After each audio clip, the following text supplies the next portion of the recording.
नमस्कार दोस्तों, आप सबको पता है कि इस बार जो नीट यूजी के 2024 के एग्जाम्स हुए, इसमें पूरी तरीके से एनटीए का फेलियर देखा गया। पेपर लीक की बातें आई, कई सारे बच्चों की फर्स्ट रैंक आ गई, नॉर्मलाइजेशन किया गया। मतलब हर वो चीज़, हर माल प्रैक्टिस जो कि हो सकती थी किसी एग्जाम में, वो सारी इस एग्जाम में हो गई।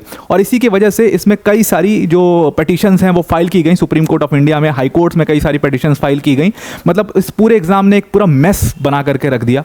और कम से कम ऑलमोस्ट 24 लाख जो बच्चे हैं उन्होंने पेपर के लिए अपियर किया था। वो 24 लाख बच्चे जो हैं वो एकदम त्रिशंकु की तरह लटके हुए हैं। ना उनको समझ में आ रहा है कि ये रीनीट होगा, दोबारा से पेपर देना पड़ेगा, या सिर्फ उन बच्चों का पेपर दोबारा होगा जिन बच्चों की कॉपीज़ में कुछ माल प्रैक्टिसेस पाई गई हैं। मतलब क्या होगा ये अभी तक डिसाइड नहीं हुआ है। तो उसको लेकर के आज सुप्रीम कोर्ट में सुनवाई थी। अब हुआ क्या था, मैं आपको पुरानी घटनाएं बता देता हूं, उसके बाद हम आज कोर्ट की जो प्रोसीडिंग्स हैं, क्या चांसेस हैं कि नीट दोबारा से होगा या क्या चांसेस है कि नहीं दोबारा से नहीं होगा, सिर्फ जो माल प्रैक्टिसेस जिनकी कॉपीज में पाई गई हैं उनका ही दोबारा से करवाया जाएगा। वो सारी चीज़ें आज हम ये सुप्रीम कोर्ट की जजमेंट्स में देख लेंगे। देखो, आज फाइनल जजमेंट नहीं आई है। फाइनल जजमेंट जो है वो थर्सडे को आने वाली है। लेकिन जो कोर्ट की आज सुनवाई हुई है, जो कोर्ट ने आज एडमिट किया है, जो आपने इस वीडियो का थंबनेल भी देखा होगा कि कोर्ट ने यहाँ पर एडमिट किया है कि देखो पेपर लीक तो था, 100% था। और ये बात कोर्ट के मतलब chief justice of India DY Chandrachud ने तुषार मेहता जो कि सॉलिसिटर जनरल हैं उनसे कहा कि ये बात आप मान लीजिए। यहाँ पर देखो, दुश्मनी नहीं है आपकी बच्चों से, आपको ये चीज़ माननी पड़ेगी। आप सेल्फ डिनाइल में मत रहिए, आपको ये चीज़ माननी पड़ेगी कि पेपर लीक तो हुआ है, क्योंकि इतने सारी चीज़ें एक साथ कैसे हो सकती हैं। तो ये बहुत बड़ा एक सवाल था।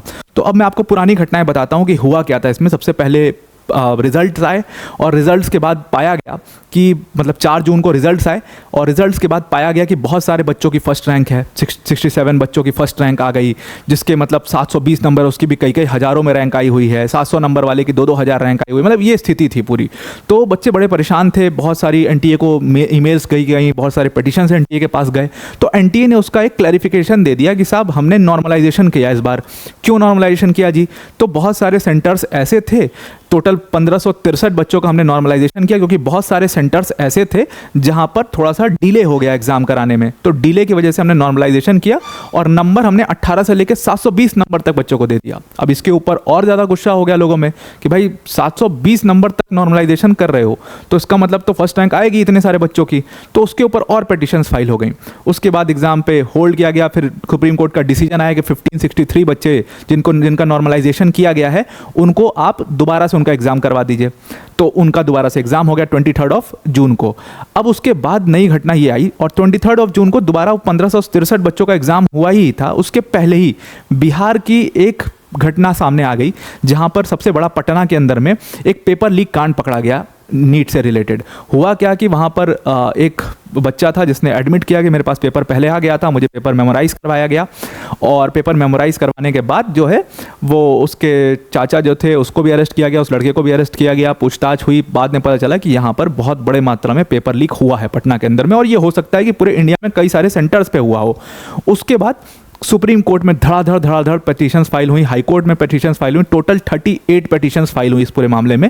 सुप्रीम कोर्ट ने कहा कि इन सारे पिटीशंस को क्लब करके हम एक साथ सुनेंगे। और इसीलिए आज आपने अगर कोर्ट की प्रोसीडिंग देखी होगी, नहीं देखी होगी, तो उसमें बहुत सारे लॉयर्स प्रेजेंट थे, क्योंकि हर पार्टी का अपना एक लॉयर था, वो वहाँ पर प्रेजेंट था।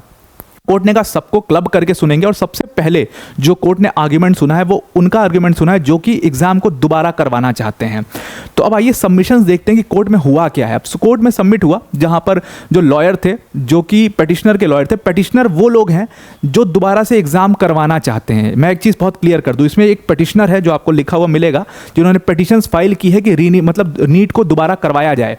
और रिस्पॉन्डेंट्स इसमें कौन कौन है? रिस्पॉन्डेंट इसमें एनटीए है एक, तो जो कह रहा है नहीं कुछ नहीं हुआ।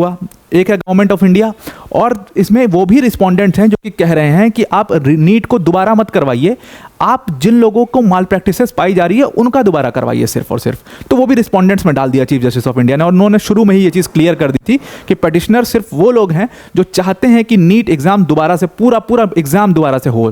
तो अब उनके लॉयर ने सबसे पहले सबमिशन करी और उन्होंने यहाँ पर टाइमलाइन बताई। उन्होंने टाइमलाइन बताई कि देखिए साहब, 9 फरवरी को नीट ने अपना नोटिफिकेशन निकाला कि हम एग्जाम करवाएंगे, और उसमें रिजल्ट का भी उन्होंने डेट डिक्लेयर किया कि रिजल्ट जो है वो आपका 14 और 14 जून को आ जाएगा। चलो ठीक है। उसके बाद 4 मई की डेट आती है और 4 मई को एक सबसे पहली जो पेपर लीक की घटना है वो रिपोर्ट की जाती है। हुआ क्या कि 4 मई को कई सारे टेलीग्राम चैनल्स पर देखा गया कि नीट के पेपर्स पाए गए हैं, और जब अगले दिन एग्जाम हुए तो देखा गया कि वो पेपर और जो टेलीग्राम पे पेपर आए थे वो सेम है। तो मतलब कि सबसे पहला जो पेपर लीक का केस रिकॉर्ड हुआ है वो पटना से भी पहले जो रिकॉर्ड हुआ है वो एक्चुअली में टेलीग्राम चैनल पर रिकॉर्ड हुआ है। और ये बात कही गई है कहाँ पर, ये बात सुप्रीम कोर्ट के अंदर में कही गई है। उसके बाद 5 मई को आपको पता है कि एग्जाम हुआ, और 5 मई के एग्जाम के पहले मतलब यानी कि सुबह एग्जाम अगर 2-2:30 बजे था, ऑलमोस्ट 2 या 2:30 बजे था, तो कहा गया कि सुबह जो है 9-10 बजे के करीब पेपर जो है वो लीक हुआ और बच्चों को मेमोराइज करवाना शुरू किया गया। तो अब यहाँ पर 2 तरीके के लीक यहाँ सामने आ रहे हैं। एक तो हुआ जो टेलीग्राम चैनल पर हुआ, दूसरा जो लीक हुआ वो एग्जाम सेंटर्स पे हुआ, एग्जाम सेंटर्स के मालिकों की मदद से हुआ। तो यहाँ 2 तरीके के पेपर लीक सामने आए हैं।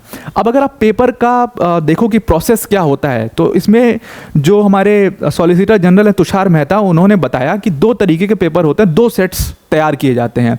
एक सेट जो है वो एसबीआई के लॉकर में जमा कर दिया जाता है और दूसरा सेट जो है वो कैनरा बैंक के लॉकर में जमा कर दिया जाता है।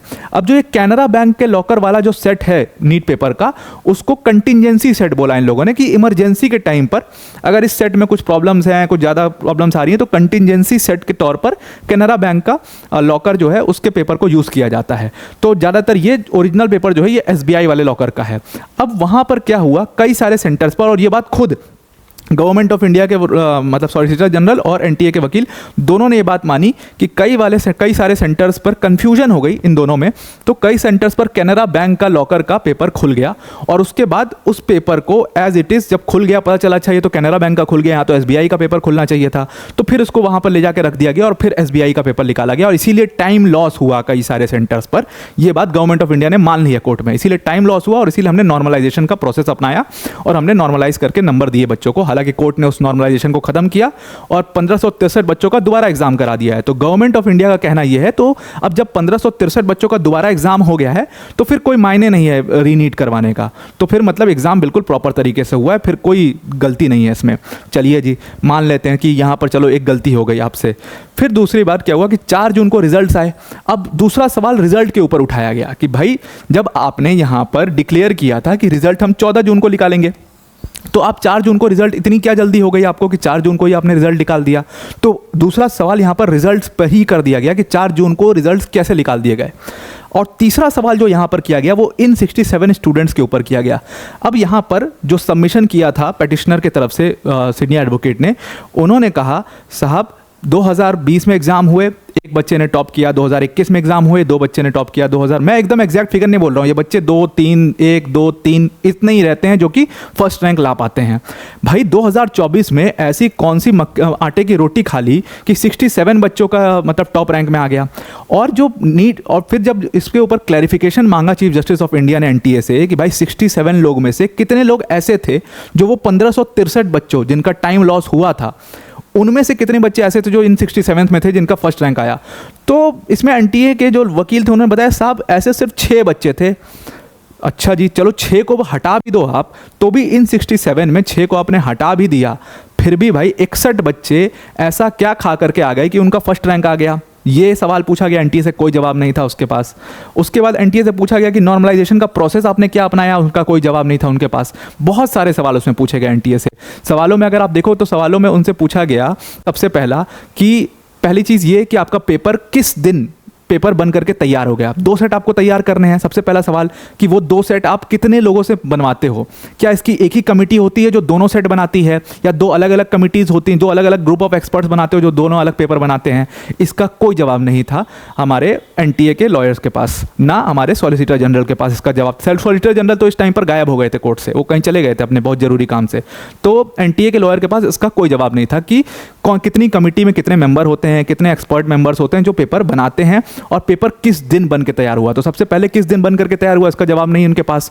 दूसरा सवाल पूछा गया कि जब बन के तैयार हुआ तो आपने प्रिंट कहां से करवाया, गवर्नमेंट ऑफ इंडिया का कोई प्रिंटिंग प्रेस है, कैसा प्रिंटिंग प्रेस है, और किस डेट को आपने प्रिंट करवाया पेपर, कोई जवाब नहीं था। उसका डेट उन्होंने कहा कि साहब आप हमें क्वेश्चन बता दीजिए, हम इसको प्रिपेयर करके आपके पास लाएंगे। दूसरा सवाल यह था कि प्रिंटिंग कहां पर हुई और जिस डेट को प्रिंटिंग हुई उसके बाद का प्रोसीजर क्या था, क्या प्रिंटिंग प्रेस से पेपर वापस एनटीए के हेडक्वार्टर यानी कि दिल्ली आया, या फिर सीधा वहीं प्रिंटिंग प्रेस से ही सेंटर्स पर चला गया, मतलब बैंक्स में चला गया जहाँ पर लॉकर में जमा होना था।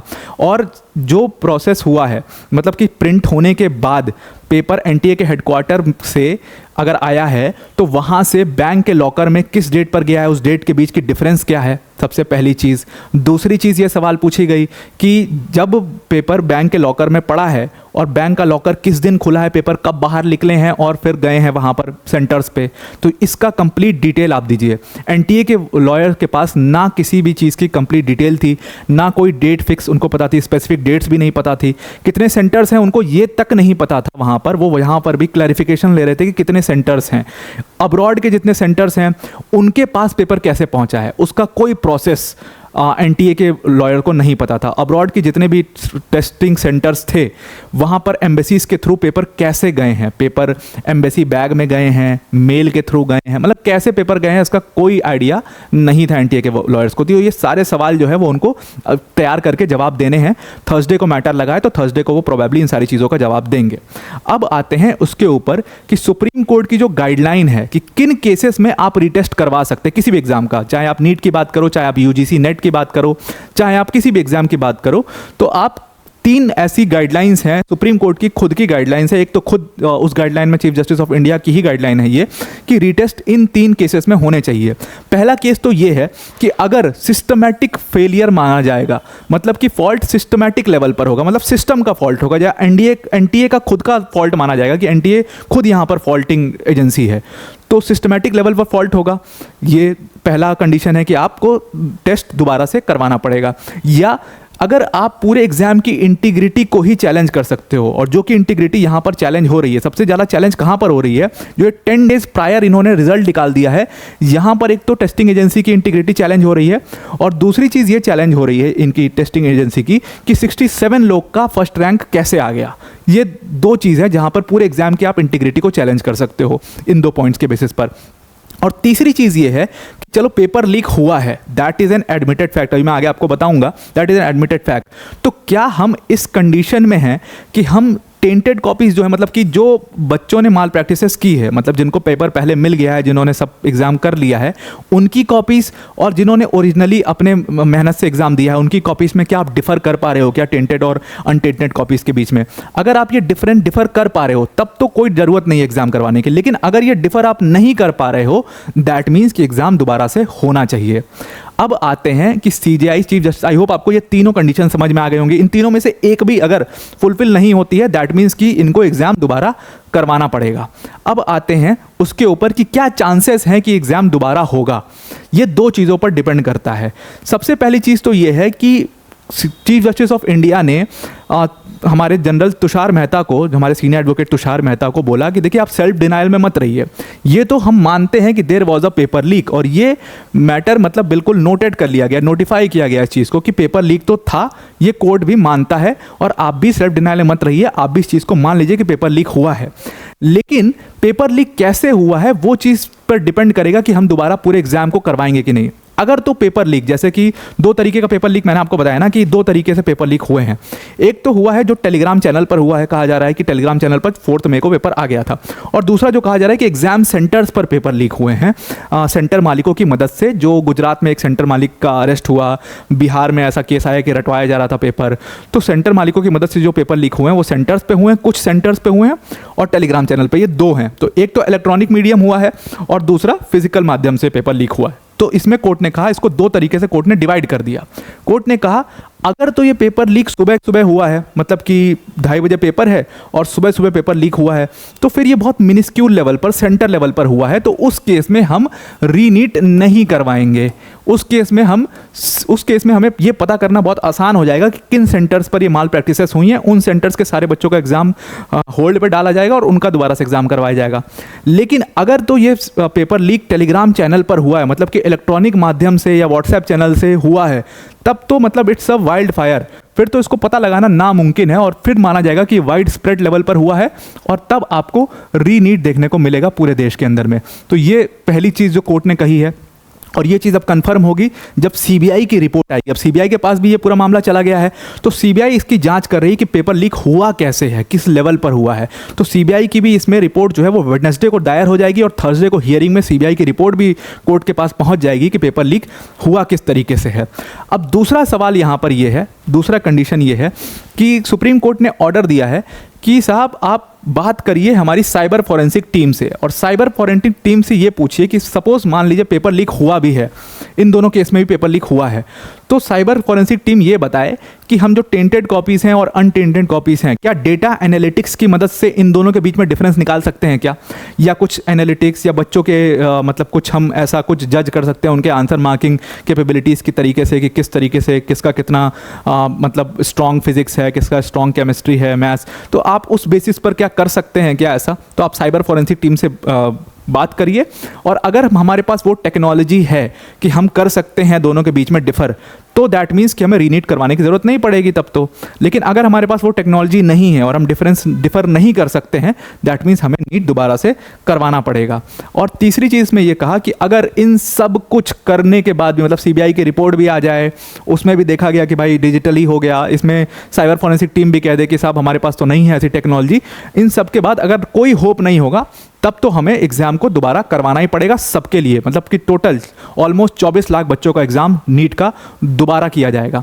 अब एनटीए और गवर्नमेंट ऑफ इंडिया पूरी कोशिश ये कर रही है कि एग्ज़ाम दोबारा ना हो, क्योंकि बहुत बच्चों का उनका कहना यह है कि नुकसान हो जाएगा। अब आप मुझे कमेंट करके ये बताइएगा कि आप क्या चाहते हो, आप क्या ऐसा चाहते हो क्या कि नीट का एग्ज़ाम दोबारा से हो, और कितने लोग वैसे हैं जो चाहते हैं कि नीट का एग्ज़ाम दोबारा नहीं होना चाहिए। आप कमेंट करके बताइएगा, हमारी टीम सारा कमेंट्स आपका देखती है। अब यहाँ पर हम अपनी स्पेक्यूलेशन आपको बताते हैं, being a law student, being an advocate, मैं आपको अपनी स्पेक्यूलेशंस यहाँ पर बता देता हूँ। यहाँ पर दो इंपॉर्टेंट सवाल हैं जो यहाँ पूछे गए हैं, एक कि पेपर लीक जो है वो मिनिस्क्यूल लेवल पर हुआ या वाइड स्प्रेड लेवल पर हुआ है। अब देखो, जो सबमिशंस आए हैं पेटिशनर्स की तरफ से, उन्होंने टेलीग्राम चैनल का पूरा लिंक, उसका वीडियो बाकायदे उनके पास सारी चीज़ें डॉक्यूमेंटेड है कि टेलीग्राम चैनल पर लीक हुआ है। If CBI is going to get it, और उस पर से देखो टेलीग्राम का सर्वर जो है दैट इज़ प्राइवेट, और हमारी गवर्नमेंट के पास इन्फॉर्मेशंस नहीं है उसकी कि उसको कहाँ कहाँ पर एक्सेस किया गया है, उसका हम डिजिटल फुटप्रिंट्स नहीं पा पाते हैं। तो अगर उसको देखें, उसको एनालाइज करें, तो दैट मीन्स कि वो वाइड स्प्रेड लेवल पर ये पेपर लीक हुआ है, और कहीं ना कहीं वो सीबीआई जो है अपनी रिपोर्ट में यही मेंशन करने वाली है। अब दूसरी चीज़, दूसरा स्पेक्यूलेशन ये है कि क्या हमारे पास वो टेक्नोलॉजी है क्या कि हम टेंटेड और अनटेंटेड कॉपीज़ के बीच में डिफरेंस निकाल सकते हैं। तो बिल्कुल नहीं, और ये बात खुद चीफ जस्टिस ऑफ इंडिया ने बाद में कह दी।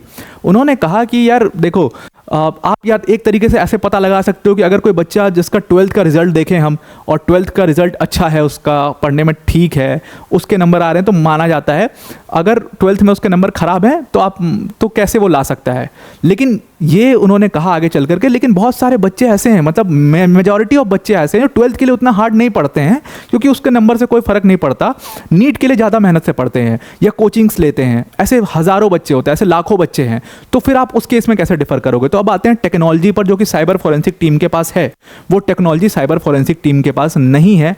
अगर होती तो 2020 का जो एग्ज़ाम दोबारा से हुआ था वो दोबारा नहीं होता। नीट का एग्ज़ाम नहीं था वो, आई थिंक एनईटी का एग्ज़ाम था, नेट का एग्ज़ाम था, जो कि दोबारा करवाया गया था। तो अगर साइबर फॉरेंसिक टीम के पास होती है टेक्नोलॉजी तो 2020 में करवा लेते। तो साइबर फॉरेंसिक टीम के पास क्लियरली ऐसी कोई टेक्नोलॉजी नहीं है जिसमें वो टेंटेड और अनटेंटेड कॉपीज़ के बीच में डिफरेंस निकाल पाएंगे। तो यहाँ पर जो स्पेक्यूलेशंस बताती हैं, अब तो वो खैर थर्सडे को ही पता चलेगा, वो साफ साफ ये बताती है कि पेपर लीक एडमिट कर लिया है कोर्ट ने कि पेपर लीक तो हुआ है, वाइड स्प्रेड लेवल पर हुआ, ये प्रूव होना भी बाकी है। लेकिन आप मान करके चलिए कि नीट एग्ज़ाम को दोबारा कंडक्ट करवाने के चांसेस जो हैं, चांसेस मैं आपको बता रहा हूँ वो 60-40 हैं। मतलब एग्ज़ाम दोबारा होगा, इसके चांसेस 60% लग रहे हैं यहाँ से, और 40% चांसेस ये हैं कि दोबारा एग्ज़ाम नहीं होगा। 40 भी नहीं, मैं उसको और कम करना चाहूँगा, मैं 25% कर देता हूँ आपके लिए। 75 और 25 के चांसेस है कि 75% चांसेस ये हैं कि एग्ज़ाम दोबारा होगा। और क्योंकि देखिए यहाँ पर ना बहुत सारे सीरियस क्वेश्चंस जो हैं, जो कि मैंने आपको बताया कि रीटेस्ट किस किस कंडीशन में होता है, तो यहाँ पर सबसे इंपॉर्टेंट तो integrity of the complete exam and organisation है कि जब एनटीए की इंटीग्रिटी पर ही सवाल उठ गया, पूरे एग्जाम की इंटीग्रिटी पर ही सवाल उठ गया, तो पूरे चांसेस ये हैं कि इस एग्ज़ाम को दोबारा से कंडक्ट करवाया जाएगा, भले उसके लिए गवर्नमेंट को अलग से पैसा लगाना पड़े, सारी चीज़ें हों, बहुत सारे बच्चों का मतलब ऑलमोस्ट 24 लाख बच्चों का भविष्य जो है वो मतलब एकदम दांव पर लगा हुआ है। तो उस केस में कोई भी चांस कोर्ट नहीं लेना चाहेगा, भले ही कोर्ट एक कमेटी इसके लिए बना दे और कमेटी को फिर बोले कि जांच करो और फिर वो करो, लेकिन कोर्ट इसमें कोई भी जल्दबाजी में डिसीजन नहीं लेगा। और जिस एग्ज़ाम की इंटीग्रिटी पर ही सवाल उठ गया हो, एनटीए के इंटीग्रिटी पर सवाल उठ गया हो, तो वहाँ पर चांसेस ज़्यादातर ये हैं कि एग्ज़ाम दोबारा से करवाया जाएगा। तो 75-25% का रेशियो है। अब वीडियो को एंड करने से पहले अनअकैडमी टीम की तरफ से एक बहुत बड़ी अनाउंसमेंट है। देखो, अनअकैडमी ने अपना बहुत special Phoenix pro batch launch किया है नीट के स्टूडेंट्स के लिए, नीट यूजी के स्टूडेंट्स के लिए। अब ये बैच की सबसे बड़ी खास बात क्या है कि इसमें अनलिमिटेड लाइव क्लासेस मिलेंगे, वैरायटी ऑफ टीचर्स यहाँ पर हैं हमारे पास, जिसके बाद आपको 1-to-1 मेंटोरशिप भी मिलेगा, लाइव आपके टेस्ट सेशंस होंगे, डीपीपी शीट्स होंगी, ये सारी चीज़ें आपको इस फिनिक्स प्रो बैच में मिलेगा। अगर आप इसके प्राइस पर आओगे तो इसका प्राइस है सिर्फ और सिर्फ 5499। इसमें कई सारे बैचेस हैं, जैसे आपको यहाँ पर दिख रहा होगा कि एक तो टाइटन बैच है जो कि इंग्लिश मीडियम में है, जुलाई 15 से शुरू हो रहा है। एक हमारा सुपर 6 बैच है, ये भी इंग्लिश मीडियम में जुलाई 12 से शुरू हो रहा है। एक टीम स्पार्टन्स है जो कि जुलाई 13 से ये बैच शुरू हो रहा है। निंजास बैच है जो कि जुलाई 15 से शुरू हो रहा है, इंग्लिश मीडियम में है। अगर आप सिर्फ इंग्लिश में पढ़ना चाहते हो तो आपके लिए एवेंजर्स बैच भी है यहाँ पर, जो कि जुलाई 13 से स्टार्ट हो रहा है। और अगर आप सिर्फ हिंदी मीडियम में पढ़ना चाहते हो, आप हिंदी मीडियम के छात्र हो, तो जुलाई 13 से यहाँ पर स्काई बैच भी शुरू हो रहा है। हमारे पास वैरायटी ऑफ फैकल्टीज हैं जिनको आप देख सकते हो। प्रतीक जैन सर हैं, उसके अलावा आकांक्षा करनवाल मैम हैं, उसके बाद आकांक्षा चौधरी मैम हैं। तो तमाम वैरायटी ऑफ फैकल्टीज़ हैं जिनको आप देख सकते हो कि जो कि इंडिया की टॉप फैकल्टीज़ है जो यहाँ पर आपको इन बैचेस में पढ़ा रही होंगी। तो आप इन बैचेस को अगर ज्वाइन करना चाहते हो तो डिस्क्रिप्शन में हमने इसकी लिंक दे दिया, उस लिंक पर आप क्लिक करके इन बैचेस के बारे में ज़्यादा जानकारी ले सकते हो। अब आप मुझे कमेंट करके ज़रूर से बताना कि आप क्या चाहते हो कि नीट का एग्जाम दोबारा हो या नहीं हो, ये चीज़ आप कमेंट करके ज़रूर से बताइएगा। तो आज के लिए इतना ही। आई होप आपको ये पूरा नीट का जो पूरा कोर्ट केस चला है सुप्रीम कोर्ट का, एक एक चीज़ डिटेल में समझ में आ गई होगी। आज के लिए इतना ही। Thank you and have a nice day.